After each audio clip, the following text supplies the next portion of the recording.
Again, owing to the fact that these people so infiltrated that after a while their culture took on. Now, what was one of the effects? All right, here's the bad side. Roman law and Roman justice was replaced with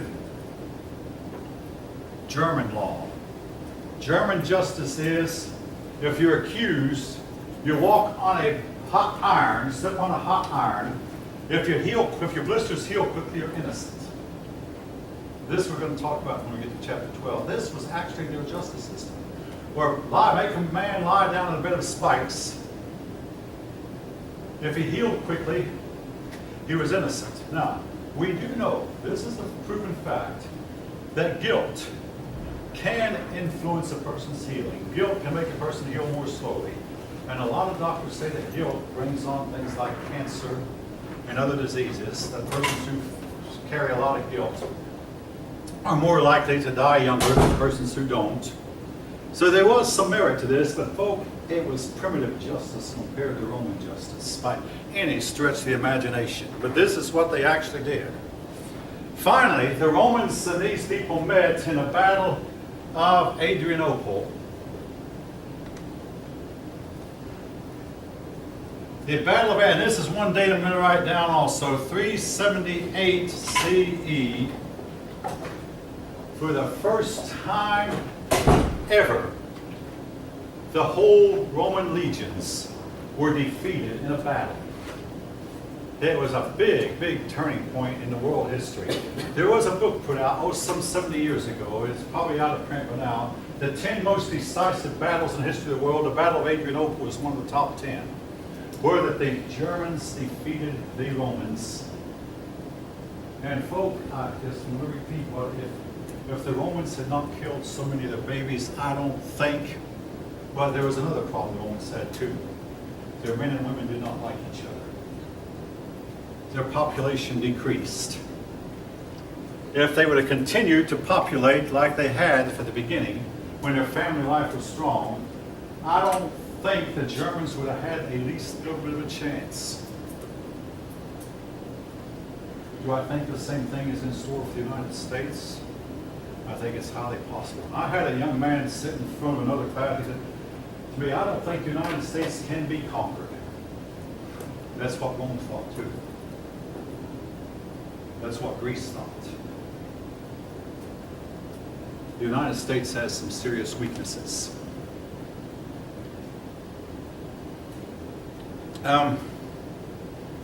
Anyway, shortly after the Battle of Adrianople, in came a group of people called the Huns, led by Attila the Hun.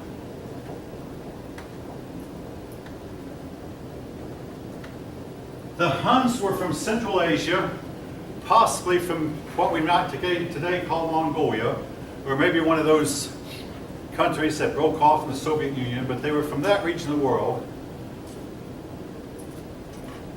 They were forced to move out because the countryside where they were living could not bear them. There were too many of them. Basically, the area they came from was drying up. The Huns lost a fight, and when they lost, they had to move. Attila was defeated by the other people living in Mongolia. All right, now, folks, let's try to imagine.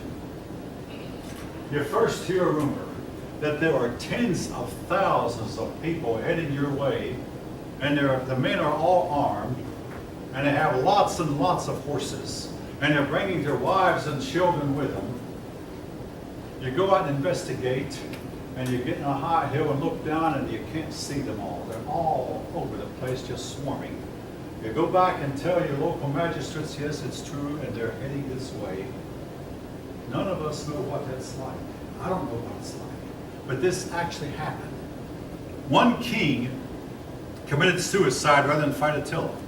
But to show you what kind of man Attila was, okay, Attila believed that he was chosen by God to punish Rome. And he believed he was invincible because God had called him. Well, but again, to show what kind of man he was, he went to a city one day, and this city said, we might all die, but we're not going to open our gates to you. We're just going to stand here and let you besiege us, but we're not. Attila stayed at that city for a month and then left. Finally, the Germans and Romans got together, and they whipped him, defeated him. They were surrounding him, but the Roman general thought, now wait now, maybe I can get Attila and these Huns on my side to defeat the Germans whom I can't lick. So he opened up his ranks to allow, Attila was about to commit suicide. Now it hurt him because he was thinking, hey, I thought I was authorized by God. How come I lost? Well, to me, he was lost because he really was not authorized. Not like he thought he was. But nevertheless, when he saw he was licked, he was ready to commit suicide. So he was a coward. Again, I have to say, if the Romans would have had all the army they should have had, Attila would have done what he did. He and his men settled down in the land of Hungary, which bears a name, named after the Huns. Now, the Huns are one out of at least, 6 groups I can name who came from Central Asia, not all at once.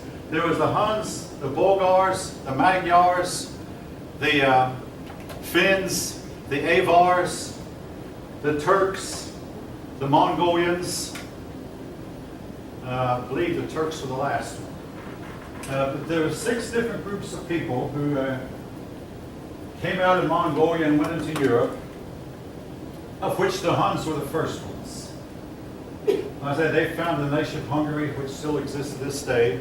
Eventually they settled down, became Christian, and became part of the European community. Now, the Roman Empire continued to decline and decline and decline until, and again, this is the third date, I don't remember, in 476. By this time, even the office of emperor had become nothing more than a mere figurehead, a farce. A bunch of men would pretend to be emperors, but they had no authority. Finally, though, a young boy, I won't write down the name, Romulus Augustus. What a coincidence. He was named after the first Caesar and after the first founder of Rome. But Romulus Augustus was 11 years old when a German chieftain went into his palace and said, give me your crown, give me your scepter, give me all your diadem. He boxed those things up and sent them to Constantinople saying, these things are not needed here in Rome. Told him, get off your throne. Romulus did. That was the official end of the empire. Actually, if you had lived in or near Europe or near Rome at that time, you'd have not have noticed anything different after that and before. The people of Rome living at that time did not know, hey, our empire is dead. The point I want to make, folk, is what if the United States were to die so slowly and gradually that future historians would say, oh, they died here. Oh, you mean we don't know they were dead? The Roman people did not know they were dead. The empire was dead. Now, I want to say this on the record. I've had students look like I have something strange when I say this. A few people are saying that Europe is now dead. That the Europe we once had does not exist anymore. Europe is gone. And there's no war. The future will decide for sure if that's true or not. But Europe has some pretty serious issues. All right. Now, the question is, why did Rome fall? Answer number 1 I want to give to that. Rome fell from within before it fell from without, as appears to be the case with all empires. They destroyed themselves from within. Now, we don't know for sure why Rome fell. There are some people who say that, well, they used lead pipes for their plumbing. This is true. They used, if you know anything about lead, lead is easy to melt and easy to form. Folks, don't ever do this. And I never let my children do it. When my dad worked for a construction firm, he'd sometimes bring home some lead they'd use in plumbing to weld pipes together. We kids would take the lead and put it in the fireplace and melt it in tin cans, and then form chess pieces or form other little gadgets with the lead. Don't you ever do this. You can get lead. We did not get lead poisoning, but I don't know why we didn't. Our dad didn't know better. None of us knew better. Anyway, the Romans ate out of lead dishes. They drank from lead cups. They had lead pipes pumping water into their homes, so they had indoor plumbing. And some people say they suffered from lead poisoning. You can't prove, though, that that affected all of them.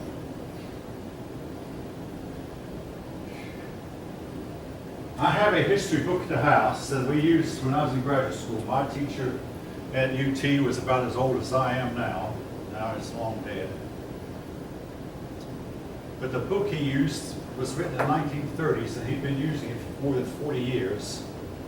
In the 1930s, the idea of German superiority was even going on this side. That was the book was written while Hitler was gaining power in Germany, preaching the superiority of Aryans. And folk, this book teaches that the German men were stronger and more vigorous and healthier than the Roman men, just because they were German. Basically, it was teaching racism in its purest form and racial superiority. This I could show it to you if I decided to bring the book in. This was being taught in the 1930s, not just in Germany, but over here. Of course, I don't believe that. That did not cause the Roman Empire to fall. Well, why did it? Again, the one thing your book says we can tell for sure is that the population declined. This appears to be the case. Now, some people have blamed Christianity. You can do that if you want to. Well, I'm going to say a couple things about Christianity. Number one, I learned when I was a child the best way to clean out my desk when I was in school. We had our individual desk. They'd get cluttered once in a while. The best way to clean it was to take everything in and out and then put your items back in one at a time. And get rid of a whole lot of papers, extra stuff you did not need anymore, at least take them home. That was the way, and I learned that in my adult life. How do you clean out a closet? Take everything that's in it out, then put it back. You don't put everything back in. Some of the stuff that's in there you throw away. Or some of the stuff you might put somewhere else. But put everything back in neatly and in order. What am I saying in the case of Rome? Rome needed to be completely gutted and cleaned out from scratch. Why? What was wrong? It was a slave society. Number one. Number two, there was a society that worshipped the emperor. All this had to be stopped. So maybe Rome needed to be destroyed in order to be fixed. But also, if you want to blame Christianity, you have to, just to be fair, explain why was it the Christian world? I mean, I'm not saying they were all Christian, but the people who invented the telephone, the telegraph, the automobile, the airplane, the television, the computer, came from a Christian society.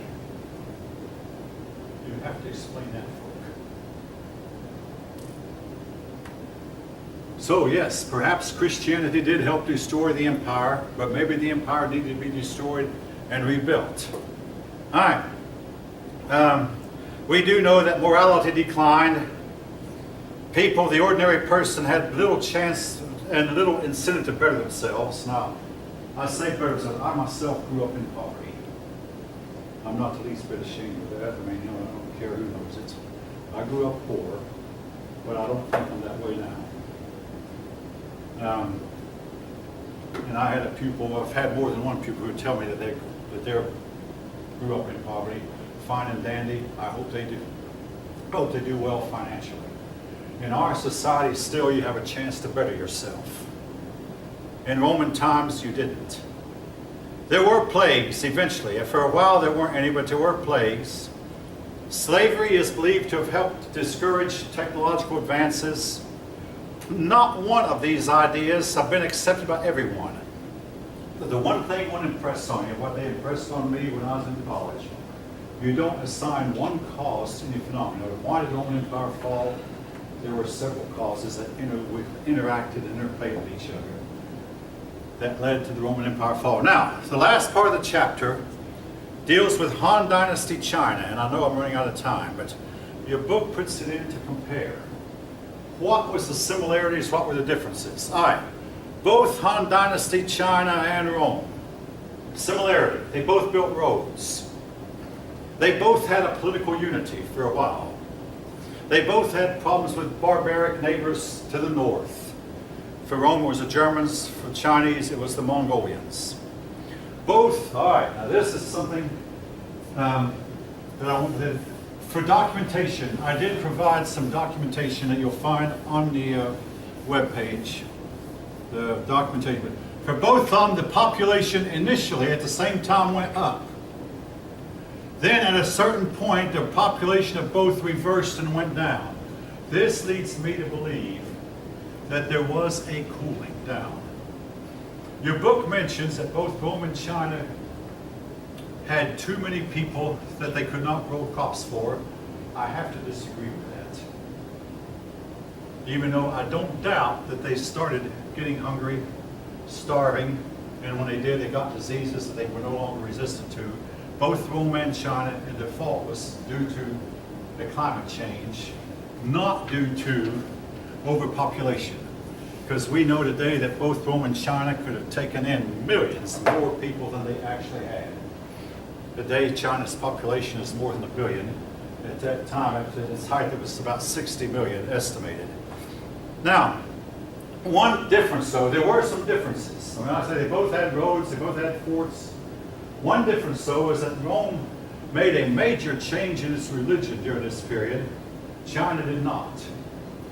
Another difference is China's empire the Han Dynasty was inherited, or China had been united for a long time. Rome started out as a small city-state and had to build itself up. The biggest difference, though, is that China survived and stayed intact. Rome fragmented and splintered. All right, now this is something I forgot to tell the first class. I want to mention to you. I really think that Europe was better off divided than China was united. Why? Have you ever heard about monopolies, business monopolies, how that once a business gets control of every, well, if we only had one car company, just one car company and no other, that car company could put out really crummy cars, and guess what? You'd be forced to buy it. But we have at least 3 big car companies, not to mention car companies abroad. That means every car company has to put out a car as good as the next one, or it goes out of business.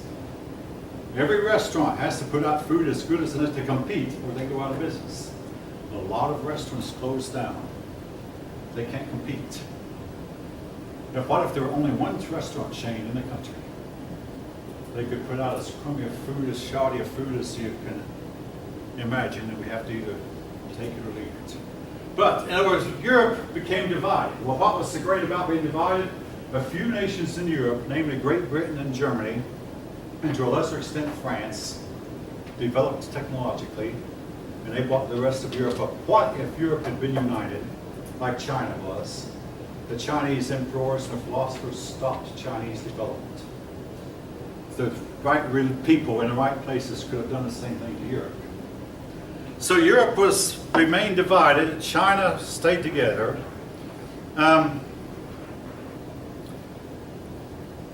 Europe got poorer as all of its silver and gold coins found its way to China and never found their way back.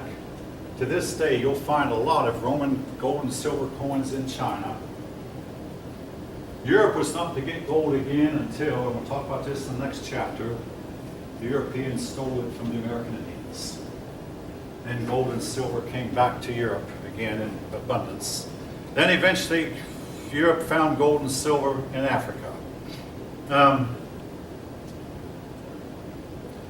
Both Rome and China had the family at the heart of its social life. Again, you can read this in your book. Family life was strong at first, but in China, the family unit remained together. In Rome, the family unit began to fall apart, much more so than in China. China had a tradition a dynastic tradition. In other words, when the father died, the emperor that is, the son was expected to take over. In Rome, when the emperor died, they had to fight to see who. That is why we have in our country the office of vice president. When the president dies, the vice president takes over automatically. We know who will take over, but in the case of the Europeans, in the case of the Chinese, most of the time the transition from one leader to another was peaceful. In the case of Rome, far too often. Rome never developed a working political system. China did. All right. Oh yes. This was something that really was to hurt China. China never did value its merchants highly until recent times. No little trade. The merchant class was looked down on. Europe valued its merchants from the beginning because the merchant would bring in goods that we didn't have here in this part of the town, or for goods that we don't have in this part of the empire. So merchants would bring in the goods, and in turn merchants would take the goods that you had too much of out to somewhere else. Trade. Again, folk, without trade, you cannot have automobiles or airplanes, you cannot have computers, you cannot have radios, televisions, or any of that stuff, because there's no one place on earth that has all the material. You have to be able to buy your parts from wherever they sell them, wherever they have them. So China did not develop a system of trade, Europe did.